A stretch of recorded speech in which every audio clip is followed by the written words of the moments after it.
Bienvenidos, amigos. Estamos en esta oportunidad con el artista chileno Fabián de Navarro. Él estará exponiendo en la exposición por el Bicentenario de la República del Perú con motivo de los 200 años de la independencia del Perú, exposición que tendrá en simultáneo dos presentaciones, una en Arequipa, Perú, en la Casa Museo Mario Vargas Llosa, en simultáneo también con la exposición que se llevará a cabo en Toledo, España, en la casa donde naciera el escritor Miguel de Cervantes Saavedra. Toda esta gestión realizada por Milagro Zúñiga, gestora cultural peruana, que está reuniendo a diferentes pintores, artistas peruanos y latinoamericanos con motivo del Bicentenario del Perú. Bienvenido, Fabián. Muchas gracias por estar con nosotros. No, es un honor estar, ¿cómo se llama?, con usted. Y es un honor también ¿cómo se llama?, ser parte del Bicentenario del Perú, que, ¿cómo se llama?, que hay que celebrarlo de una manera perfecta. Muy bien. Entremos de lleno a nuestro tema, al tema que nos interesa, Fabián. Fabián, usted es un pintor que tiene mucho recorrido, que ha expuesto no solamente en Chile, no solamente en Perú, sino en Europa, en los Estados Unidos, y nos interesaría de suma manera poder compartir con usted algunas de sus impresiones del arte, Fabián, alguna de sus visiones con respecto a la pintura y a la relación que hay entre el pintor, el público, cuál es aquella idea en cuanto a la función que tiene el arte. Sabemos que a usted le interesa mucho aquella perspectiva psicoanalítica en cuanto a la visión de Carl Jung de la creación artística, de los arquetipos universales que pueden ser transmitidos a través del lenguaje artístico. Por favor, Fabián, si un poco nos narra y nos va contando con estas imágenes que tenemos aquí en pantalla. No sé si usted las puede ver. Sí, por supuesto. Perfecto, por favor. Bueno, en la parte de, ¿cómo se llama?, de Carl Gustav Jung, es un personaje que habló mucho de los arquetipos y de los símbolos que ¿cómo se llama?, que los seres humanos tienen en las diferentes culturas, en los mayas, en los incas, en los celtas. Hay mucha simbología que es, ¿cómo se llama?, sin que los pueblos hayan conocido, aparecen constantemente símbolos ¿cómo se llama?, que se muestran en diferentes culturas sin conocerse. Es como ¿cómo se llama?, los australianos, los aborígenes de Australia, y con los celtas, con los incas, con diferentes pueblos que estaban siempre conectados muy cerca de una filosofía ¿cómo se llama?, de la naturaleza viva. Entonces, a mí me gusta, en algunas pinturas que hago, porque hago un poco diferente, pero en algunas pinturas me gusta que, ¿cómo se llama?, que la parte inconsciente del artista se exprese en una tela. Por ejemplo, ¿cómo se llama?, hace muchos años atrás empecé a hacer una obra y me demoré como dos, 3 años para darme cuenta de lo que yo había pintado era algo espontáneo, pensando que era espontáneo, y había pintado realmente una jungla de la nada misma. Y me recordaba que cuando yo era más pequeño había estado, ¿cómo se llama? En una parte de jungla en Venezuela. Entonces, 20 años después, haciendo una expresión libre, me recordaba de la jungla que yo había pasado con un bus. Entonces ahí me empezó a interesar el tema de la parte inconsciente de Jung. ¿Ya? Y yo creo que, ¿cómo se llama? Que cuando una persona, el espectador, ve una obra, lo importante yo creo que siempre va a relacionar la experiencia del espectador con sus propias experiencias y va a empezar a interpretar. Fue muy fuerte el periodo de la parte abstracta, en el tiempo de Cooney o de Jackson Pollock, donde usaban mucho las teorías de Jung, de que el espectador libremente empieza a interpretar, eh, ¿cómo se llama?, la obra con sus experiencias, ¿ya? Y así que muchas veces cuando hay una persona que miren diferentes obras, pueden, ¿cómo se llama?, darse cuenta de que muchas obras pueden ser bonitas, feas, horribles, pero que impactan de diferentes formas. Porque una obra para que sea buena no necesita ser linda. Puede ser una obra que sea chocante. Pero ahí la pregunta es, ¿por qué a esa persona le chocó esa obra? Y lo removió del alma para adentro. Entonces eso es más o menos la idea. Es como más o menos estos cuadros que se ven, los cuatro, muchas veces eh, los psicólogos le hacen un test Roya a la gente para que empiecen a interpretar lo que ven en la parte, en el ismo de abstractismo. Empiezan a ver cosas y al final son propias interpretaciones lo que ven. Entonces es como una mezcla entre expresionismo y una parte abstracta, donde la parte Jung entra. Es muy interesante porque también entendemos que desde la perspectiva psicoanalítica de Jung, el arte, claro, no solamente tendría por qué ser bello, sino que pues también se considera aquel aspecto de la obra que impresiona, que resulta chocante, que de alguna u otra manera llama la atención poderosamente al espectador. Y en este sentido, según Jung, el arte sería sobrehumano. Fabián, ¿qué nos puede explicar de eso, por favor?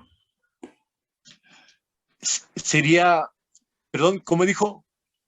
Eh, que Jung, eh, al definir el arte como una creación que no solamente es bella, sino que también podría resultar impactante, impresionante, chocante al espectador, porque de alguna forma pues, nos remite a los arquetipos universales del inconsciente de la especie humana.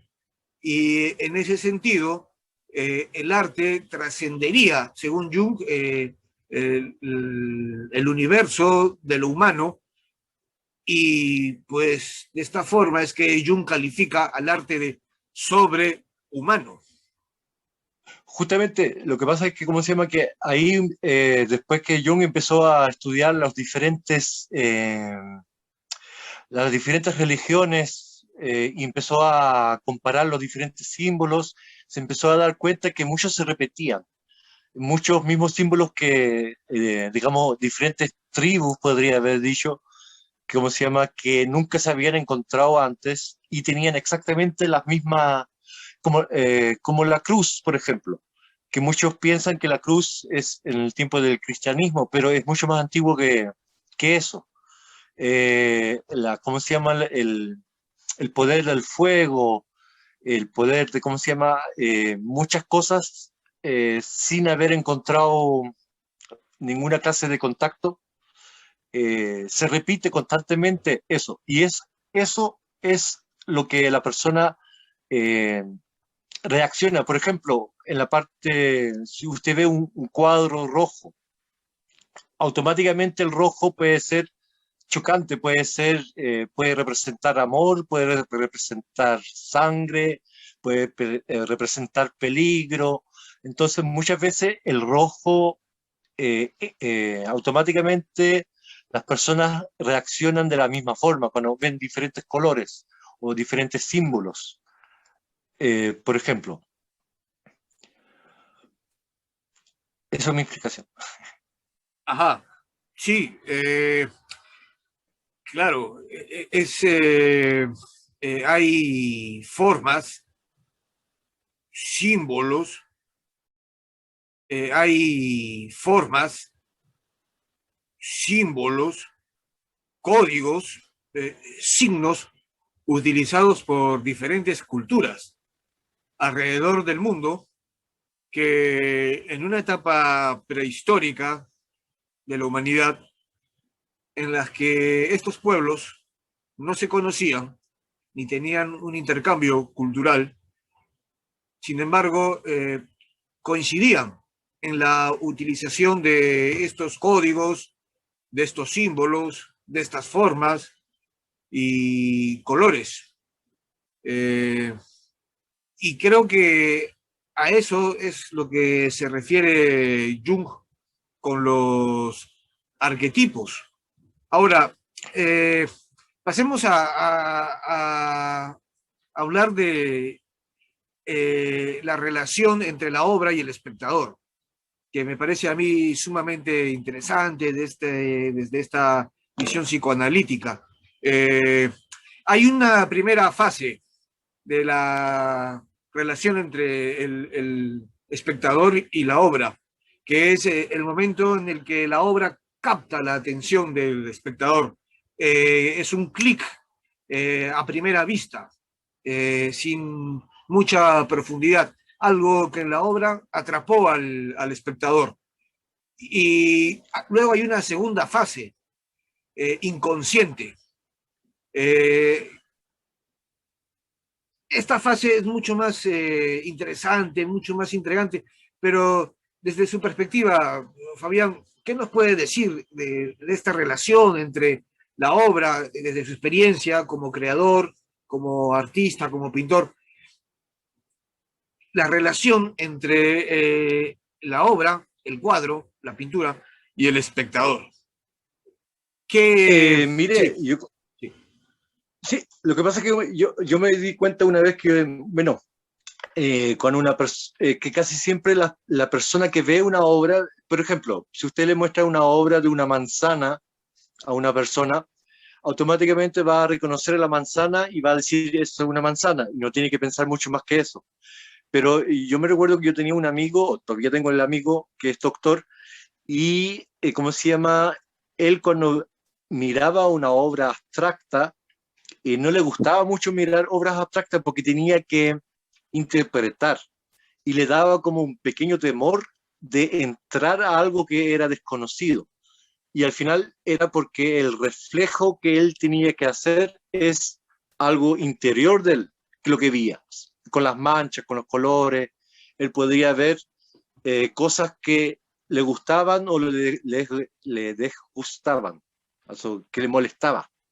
Entonces, muchas veces hay una reacción reacia a obras, ¿cómo se llama?, que son abstractas o demasiado expresivas, porque el espectador tiene que, ¿cómo se llama?, enfrentarse a lo que ve y quiera o no quiera, lo va a chocar de una buena manera o de una manera muy fuerte.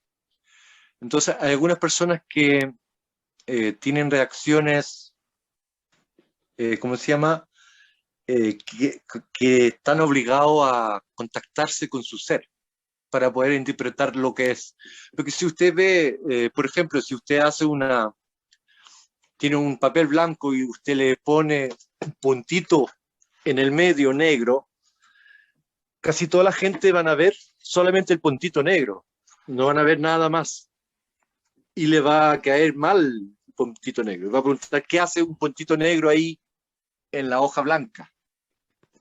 Entonces, muchas veces uno se da cuenta de que, ¿cómo se llama? Que hay cosas que sí o sí las personas empiezan a reaccionar. Y eso es lo interesante. Es como lo que hacen cuando hacen con una buena película. Eh, Ponen colores fuertes o ponen, ¿cómo se llama? Escenas, ángulos que la persona lo saca de su casilla, casilla que están acostumbrados. Entonces, cuando una persona ve una obra y tiene que automáticamente contactarse con su experiencia, con su análisis, quieran o no quieran, lo van a hacer igual, automáticamente. Y este proceso es inconsciente. Totalmente inconsciente. Totalmente sí, inconsciente. Justamente. Yo me recuerdo Sí. que yo estuve un tiempo trabajando con personas que tenían demencia senil en Estocolmo, y cuando uno le mostraba un paisaje del campo típico sueco, podrían haberse olvidado del idioma, de hablar y todo eso, pero cuando veían una imagen delante de ellos, se notaba que ellos hablaban de su infancia, los llevaba de vuelta automáticamente cuando ellos vivían en el campo, cuando tenían ¿cómo se llama? Cuando estaban en el mar o cerca de, cuando eran chicos. Entonces, automáticamente las imágenes, quiera o no quiera la persona, los traslada, ¿ya? Hay una reminiscencia inmediata. Y esto se debe, en mi opinión, a una característica mágica del arte, que es la libertad de asociación de ideas que el arte permite al espectador. Esa libertad de asociación de ideas que el arte puede sugerir, y no solamente ideas, emociones, impresiones, pues nos concatena, nos conlleva, nos transporta a reminiscencias, a recuerdos, a otras ideas, ¿no? Y a un mundo interior y subjetivo. Por favor, Fabián, ¿puede hablarnos de la pintura que estamos viendo en pantalla, por favor?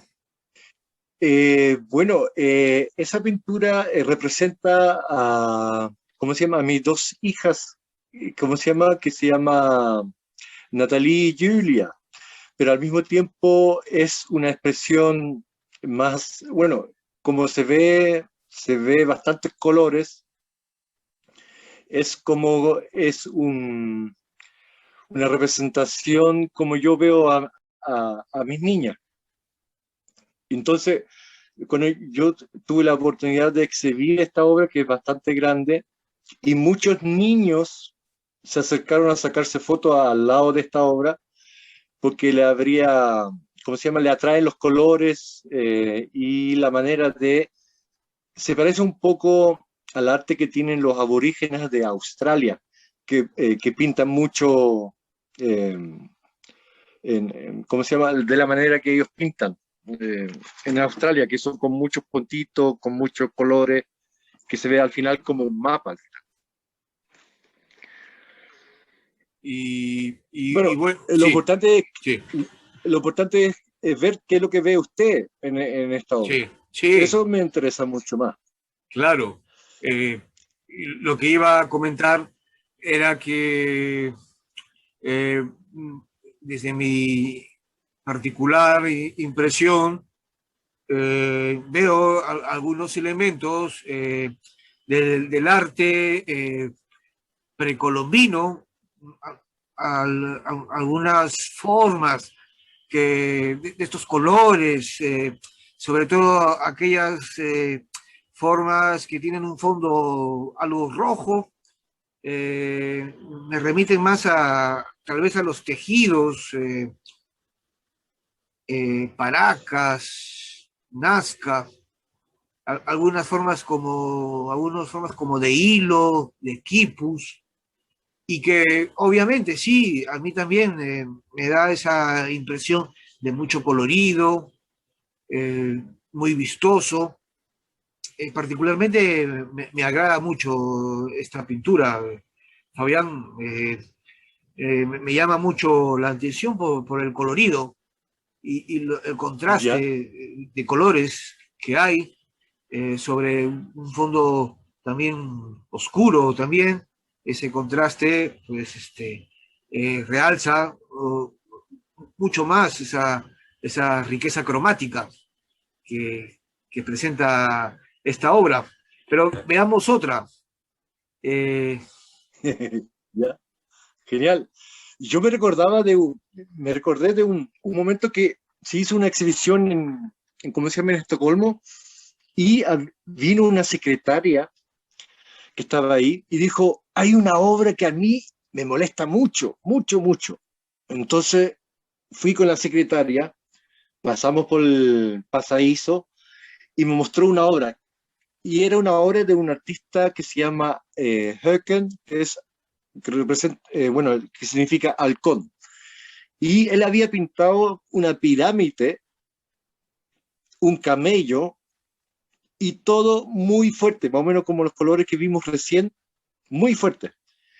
Y la señora ya de edad me dijo, ¿qué es esto? Como no le entiendo, le dije, ¿qué es eso? Esto es puro color. Pero usted no ve el camello, y dio un grito, y gritó así como que alguien la estaba asaltando, así como, ¡ah! Se asustó. Yo pensaba que me estaba leseando. Y después le dije, ¿pero no ve el camello? Y da otro grito. Y después le encantó la obra.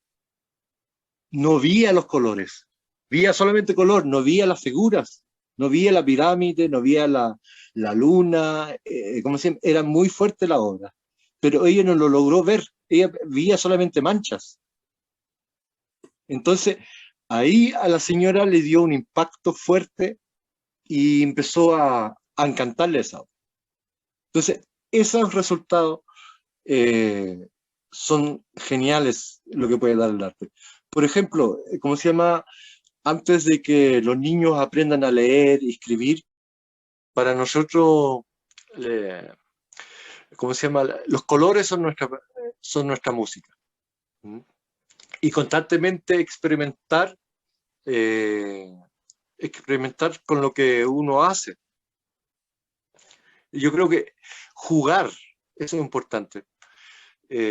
Jugar con las pinturas, porque al final cuando usted planifica mucho una obra, le hace mucho bosquejo, porque yo nunca trabajo con hacer pequeños bosquejos y todo eso. Siempre trabajo constantemente eh, que lo que venga en la obra. Y ahí uno se da cuenta de lo que sale, de adentro hacia afuera.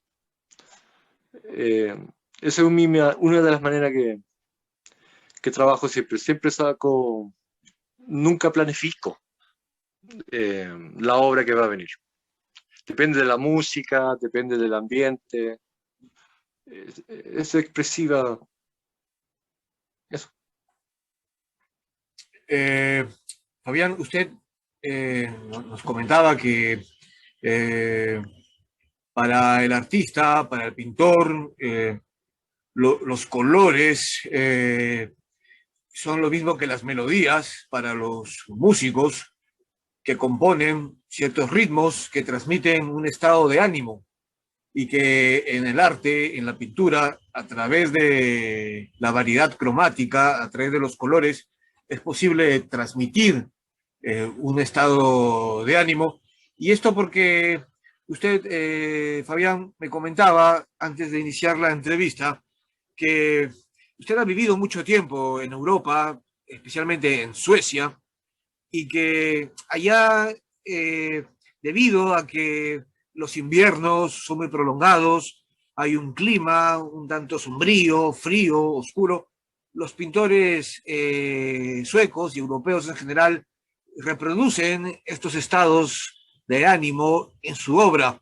¿Qué más nos puede decir, por favor, Fabián, comparativamente entre esta experiencia que usted ha vivido allá en Suecia y la experiencia como un pintor latinoamericano, como pintor chileno, acá en América del Sur? ¿Cómo podría comparar ambos ambientes del arte, por favor?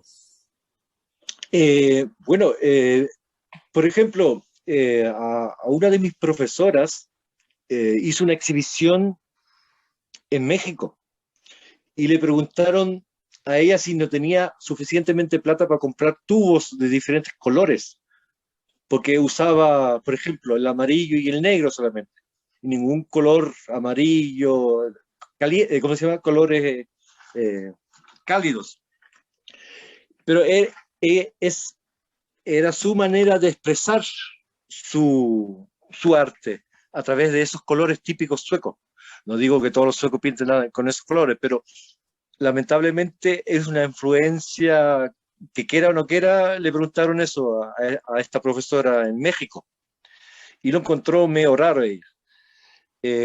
Al mismo tiempo, eh, los colores que usan los artistas latinoamericanos le llega fuertemente a muchos de los europeos, porque lamentablemente no todos, pero muchos de ellos tienen ya una vida bien programada, ¿cómo se llama? Todo bien estricto, mucha disciplina.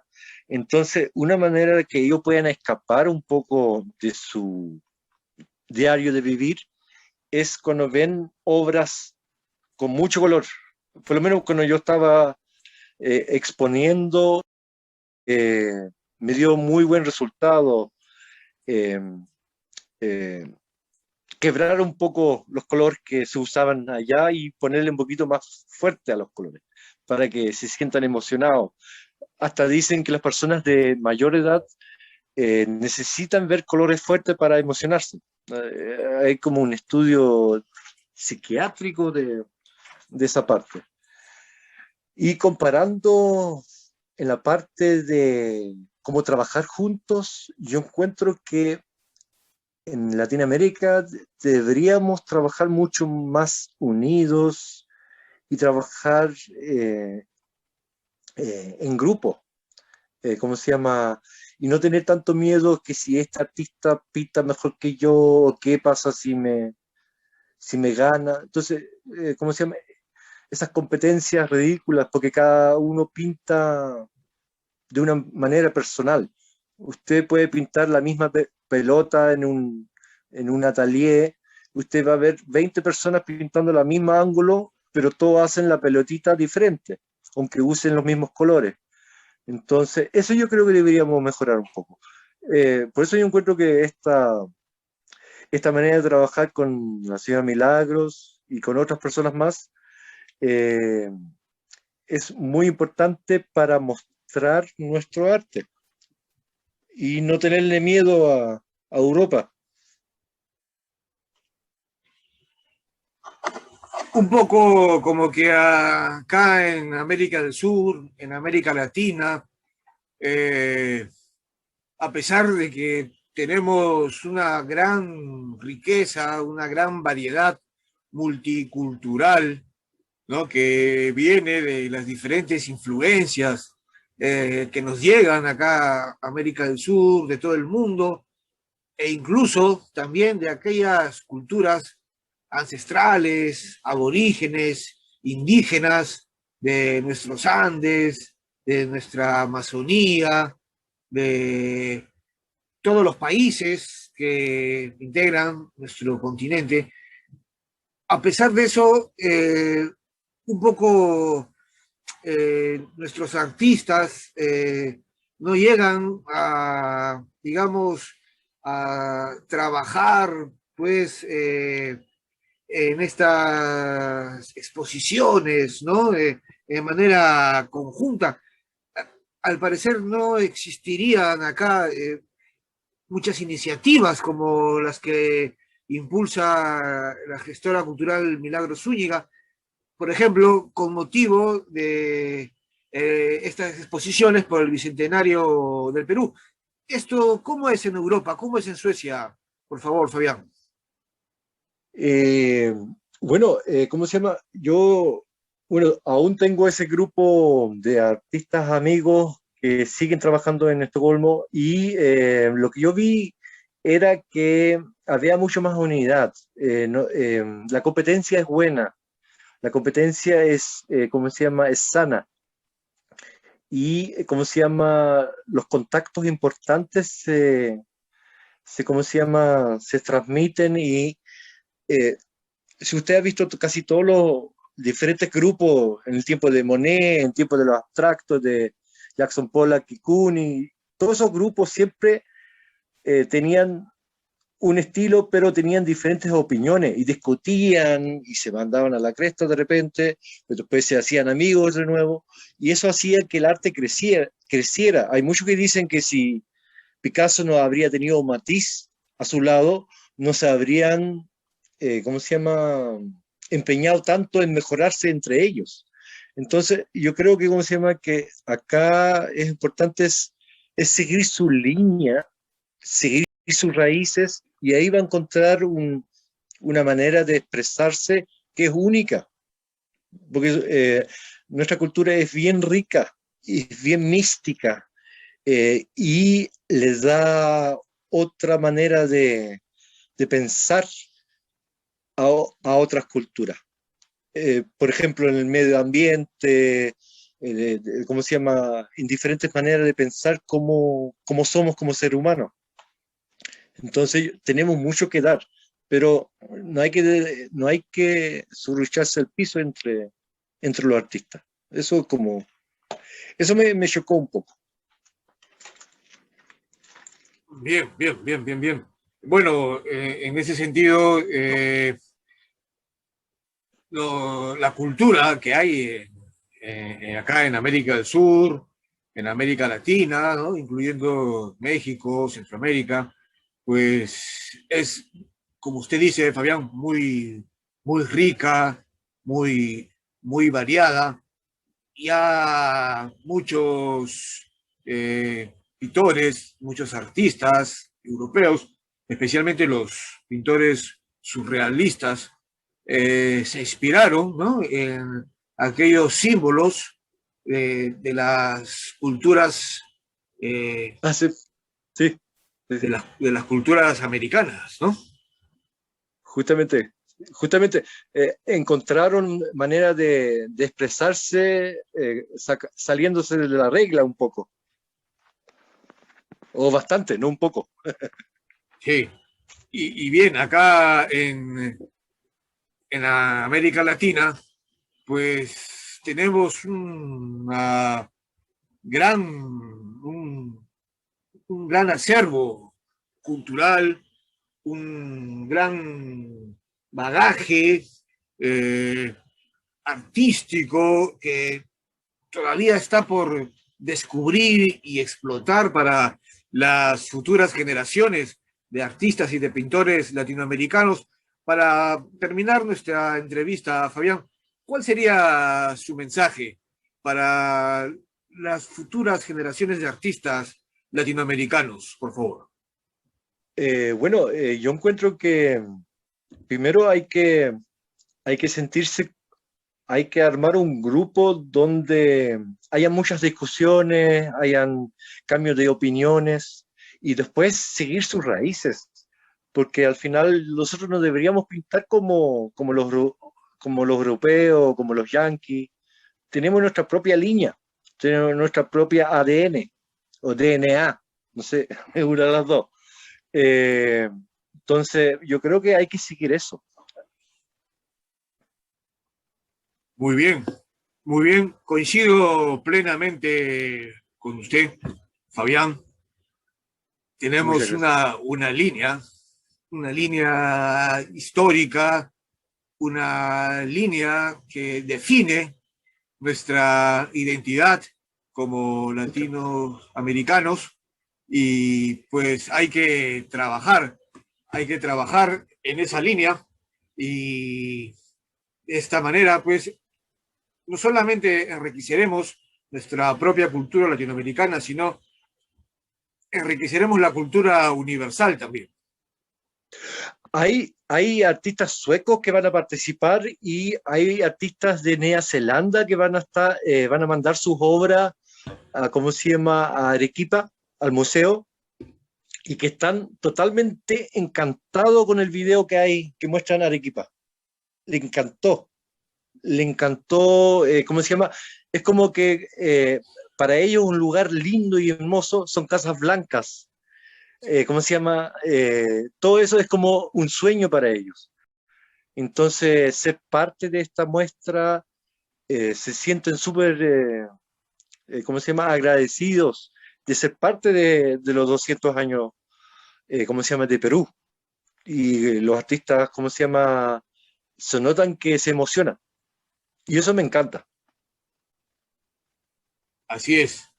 Bien, muchísimas gracias al artista, al pintor Fabián Navarro de Chile, que nos acompañará en esta exposición organizada por la gestora cultural Milagros Zúñiga, exposición en simultáneo en dos ciudades, en Arequipa, en Perú, en la Casa Museo Mario Vargas Llosa, y al mismo tiempo en la ciudad de Toledo, España, en la casa donde naciera el escritor Miguel de Cervantes Saavedra, exposiciones con motivo del bicentenario, los 200 años del Perú. Muchísimas gracias, Fabián.